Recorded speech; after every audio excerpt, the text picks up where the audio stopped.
Thanksgiving dinner at my parents' house was always uncomfortable, but this year felt different. The tension in the air was thick enough to cut with a knife. I sat at the table surrounded by my family. Mom, Dad, my older brother Marcus, his wife Jennifer, and my younger sister Ashley. Everyone was dressed nicely, the turkey was perfect, and the conversation was aggressively cheerful. Too cheerful. Something was coming. I was 26 years old, the middle child who'd always been overlooked. Marcus was the successful lawyer. Ashley was the charming social butterfly. I was just Claire who works with numbers. A CPA at a mid-sized firm, or so they thought. What they didn't know was that I wasn't just a CPA. I was the trustee and sole beneficiary of my late grandmother's $47 million estate, which had been in a sealed trust for the past 18 months. The trust was set to open today at 6 p.m., right after Thanksgiving dinner.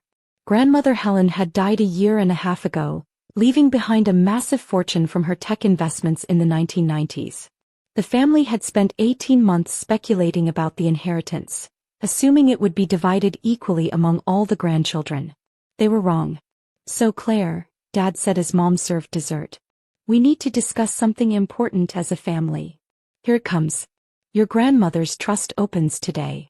We've all been very patient waiting for the lawyers to sort everything out. But now it's time to talk about how we'll divide the money." I set down my fork. "Divide it?" "Yes. Family money is family money. We've already discussed this." He pulled out a piece of paper covered in calculations. "There's approximately $47 million in the estate. Split 6 ways, your mother and I, you 3 kids, and your grandfather's healthcare fund. That's about $7.8 million each." Marcus nodded enthusiastically. "Jennifer and I have already been looking at houses in Greenwich. With our share we can finally afford that waterfront property." Ashley was scrolling through her phone. "I'm thinking a world tour. Maybe buy a condo in Manhattan. Oh, and that Maserati I've been wanting." "Now Claire," Mom said, using her patient voice like she was talking to a child, "we know you'll want to be sensible with your share. Maybe pay off your apartment, put some in savings. We can help you make good decisions." I looked at the trust notification on my phone. The opening ceremony was scheduled for 6 p.m. at the law offices of Morrison & Associates. I was expected to attend. Alone. "What makes you think the money will be divided equally?" I asked quietly. Dad laughed. "Because that's how inheritance works, Claire. Helen was fair. She'd want all her grandchildren to benefit equally." "Did she tell you that?" "She didn't need to. It's obvious." I glanced at my watch. 5:47 p.m. 13 minutes until the trust opened. "I need to leave soon," I said. "I have somewhere to be at 6.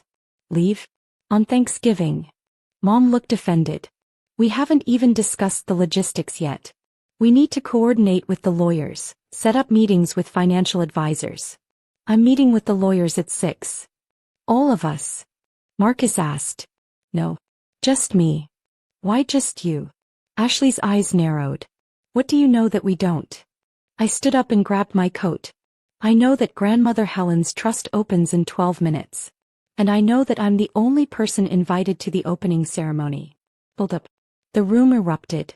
"What do you mean you're the only one invited?" Dad's voice was sharp. "The law firm sent me a formal notification. The trust opens today at 6 p.m. I'm required to attend as the primary beneficiary and trustee." "Primary beneficiary?" Marcus stood up. "That doesn't make sense. There should be multiple beneficiaries." "Maybe there are. Maybe there aren't. I'll know in 11 minutes. Mom grabbed my arm. "Claire, if you know something you need to tell us right now. This is family business. It's Grandmother Helen's business. And she made her wishes very clear in the trust documents." I'd known about the trust for 18 months, since the day after Grandmother died. Her attorney, Richard Morrison, had called me into his office privately. "Claire," he'd said, "your grandmother left very specific instructions. You're the sole beneficiary of her estate. Everything, the investments, the real estate, the cash assets. All $47 million goes to you." I'd been shocked. "Why me?" "She said you were the only one who never asked her for money. The only one who visited her because you wanted to, not because you needed something. The only one who understood the value of building something yourself rather than inheriting it." "What about Marcus and Ashley?" She left them each $50,000. Your parents get nothing. She was very clear that they spent years pressuring her for money, and she was tired of being seen as a bank account. For 18 months I'd kept the secret. I'd watched my family plan how they'd spend money that wasn't theirs. I'd listened to them talk about fair division and family money, while knowing the truth. Now the moment of revelation was minutes away. Claire, sit down, Dad ordered. We're not finished discussing this. I am. The trust opens in 9 minutes and I need to be there. You're not going anywhere until you explain what's happening. Fine. Grandmother Helen left her entire estate to me. I'm the sole beneficiary. You get nothing. Silence crashed over the room like a wave. That's impossible, Marcus whispered. It's not. The trust documents are sealed, but they'll be opened and read in 8 minutes. You can come to the law office if you want, but only I'm allowed in the room. She wouldn't do that, Mom said, her voice shaking. Helen wouldn't cut out her own son. Her other grandchildren. She did. Because you spent 30 years treating her like an ATM. She was tired of it. Dad's face had gone red. You manipulated her. You poisoned her against us. I visited her every Sunday for 10 years. I had dinner with her, played cards with her, listened to her stories. None of you could be bothered unless you needed money. That's not true. Ashley shouted. Really? When's the last time you visited grandmother without asking for something? When's the last time you called just to talk? Ashley had no answer. I checked my watch.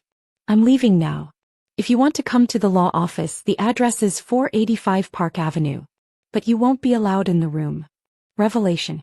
I arrived at Morrison & Associates at 5:58 p.m. My family's cars pulled up 30 seconds later. They'd followed me. The receptionist led me to a conference room. Through the glass walls I could see my family arguing with security, demanding to be let in. Richard Morrison greeted me with a handshake. Claire. Are you ready? Yes. Your family is here. I know. Let them wait. Richard opened the trust documents at exactly 6 p.m. The last will and testament of Helen Margaret Ashford, dated March 15, 2 years ago. To be opened 18 months after my death in the presence of my chosen beneficiary. He read through the legal language, then got to the heart of it. To my granddaughter Claire Ashford I leave my entire estate. All financial assets, real property, investments and personal possessions. Current value, $47 million. She has proven herself to be the only member of my family who values people over money. To my grandson Marcus Ashford I leave $50,000. I hope it teaches him that money must be earned, not expected. To my granddaughter Ashley Ashford I leave $50,000. I hope she learns to build her own life instead of living off others. To my son David Ashford and his wife Patricia, I leave nothing. They have spent decades viewing me as a source of funding rather than a person. I am tired of being used. Richard looked up. There's one more clause. Your grandmother requests that you read this section to your family. He handed me a sealed envelope. I opened it and read Grandmother Helen's handwritten note. Claire, by now your family knows the truth. They will be angry. They will claim unfairness. Let them. You are the only one who loved me without wanting something in return. You are the only one who called just to talk, who visited just to visit, who remembered my birthday without needing reminders. The money is yours because you never asked for it. That is the difference between you and them. I stood up and walked to the conference room door. My family was pressed against the glass, faces desperate. I opened the door. It's over, I said simply. Grandmother left everything to me. Marcus and Ashley get $50,000 each. Mom and Dad get nothing. Dad lunged forward. Security stepped between us. You can't do this, he shouted. We'll contest the will. You can try. Grandmother's attorney assures me the will is ironclad. She was of sound mind, the documents are properly executed, and she explicitly stated her reasons for the distribution. Marcus looked broken. Claire, please. We're family. You have to share. Why? You spent 18 months planning how to spend money that wasn't yours. You never once considered that grandmother might have different wishes. We're your family. Mom was crying now. Grandmother was family too. And you treated her like a bank account. Now you're treating me the same way. Ashley stepped forward, her voice cold. If you don't share that money, you're not welcome in this family anymore. I looked at her for a long moment. Good. Resolution. The legal battles lasted 6 months. My family hired expensive attorneys and contested the will on every possible ground. Undue influence, lack of mental capacity, improper execution. They lost every challenge. The will was airtight. Marcus and Ashley eventually accepted their $50,000 each.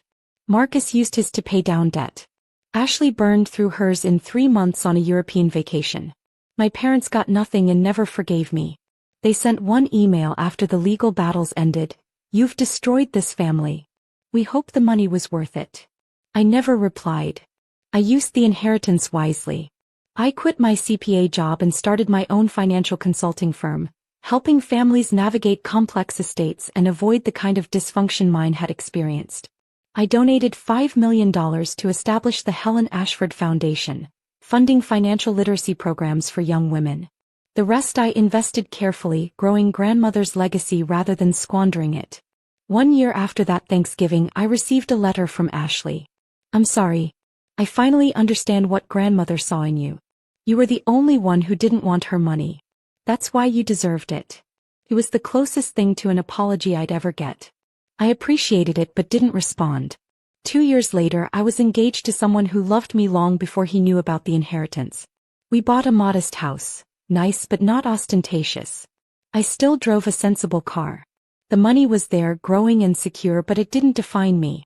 3 years after that Thanksgiving, I visited grandmother's grave. I brought flowers and sat for a while talking to her like I used to. "Thank you," I said. "Not for the money, for seeing me. For understanding that I loved you for who you were, not what you had." I left the flowers and walked back to my car where my fiancé was waiting. "You okay?" he asked. "Yeah.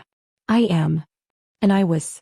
Because Grandmother Helen had taught me the most valuable lesson. Family isn't about shared DNA or expected inheritance. It's about who shows up, who cares, who loves without wanting something in return.